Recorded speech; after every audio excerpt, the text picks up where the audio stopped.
అందరికీ నమస్కారం. నేను మీ ఎస్పీజీ. శ్రీ వాల్మీకి మహర్షి గారు రచించిన సంపూర్ణ రామాయణం సుమారుగా 500 సర్కలుగా ఉన్నది. వాల్మీకి రామాయణం పుస్తకాన్ని భావితరాలకు డాక్యుమెంటెడ్ ఎవిడెన్స్గా ఉండాలని, నేను యూట్యూబ్లో ఆడియో రూపంలో అప్లోడ్ చేయాలని నేను సంకల్పించాను. మీరు మీ రోజువారీ కార్యక్రమాలు చేసుకుంటూ వినవచ్చు.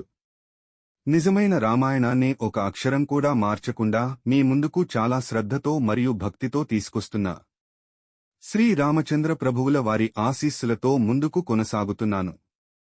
ఈ ప్రయాణంలో మాకు మీ మద్దతు అవసరం. మా యూట్యూబ్ ఛానల్ను సబ్స్క్రైబ్ చేయండి మరియు లైక్ చేయండి.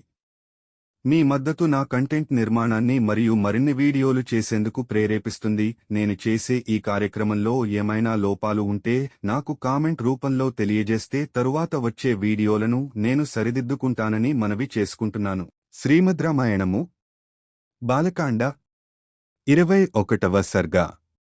ఎప్పుడైతే దశరథుడు రాముని యాగ సంరక్షణార్థము విశ్వామిత్రుని వెంట పంపను అని అన్నాడో, విశ్వామిత్రుడు ఆగ్రహోదగ్రుడు అయ్యాడు. ఆయన కోపం తారస్థాయికి చేరుకుంది.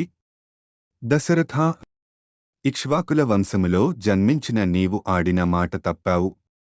ఇది రఘువంశము వారికి ఉచితము కాదు. ఆడిన మాటను తప్పడం నీకు ఉచితము అని తోస్తే నేను వచ్చిన దారినే వెళ్ళిపోతాను. ఇచ్చిన మాటను తప్పిన నీవు నీ భార్యాబిడ్డలతో సుఖంగా ఉండు అని అన్నాడు విశ్వామిత్రుడు కోపంగా.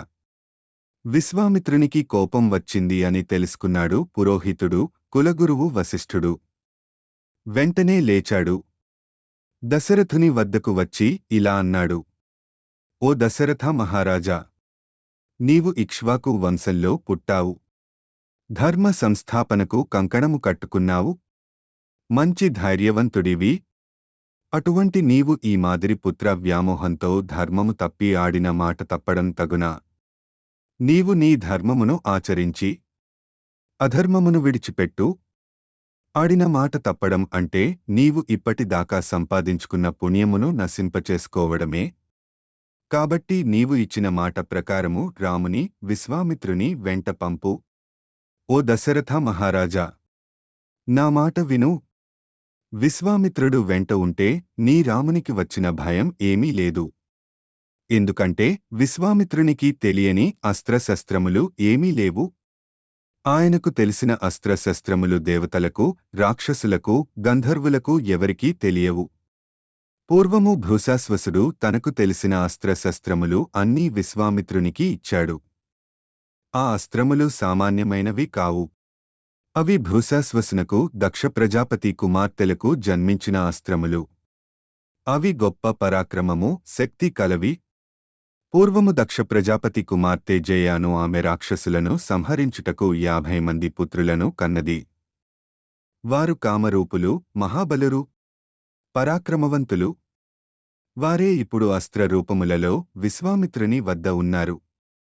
అవే కాదు, ఈ విశ్వామిత్రుడు కొత్త కొత్త అస్త్రములను సృష్టించుటలో కూడా సమర్థుడు. అటువంటి మహాపురుషుని వెంట రాముని పంపుటకు ఎందుకు సందేహిస్తావు? నీకు ఇంకో విషయం తెలుసా? ఆ రాక్షసులను చంపడానికి విశ్వామిత్రునకు ఒక క్షణం కూడా పట్టదు. కాని నీకు నీ కుమారులకు పేరు ప్రతిష్టలు తీసుకురావడానికే నీ దగ్గరకు వచ్చి నీ కుమారుడు రాముని పంపమని అర్థిస్తున్నాడు. ఈ విషయం నీవు అర్థం చేసుకొని రాముని, విశ్వామిత్రుని వెంట పంపు అని పలికాడు. కులగురువు వశిష్ఠుని మాటలకు ప్రసన్నుడయ్యాడు దశరథుడు. రాముని, విశ్వామిత్రుని వెంట పంపుటకు అంగీకరించాడు. ఇది వాల్మీకి విరచిత రామాయణ మహాకావ్యములో బాలకాండలో 21వ సర్గ సంపూర్ణము. ఓం తత్సత్. ఓం తత్సత్. ఓం తత్సత్.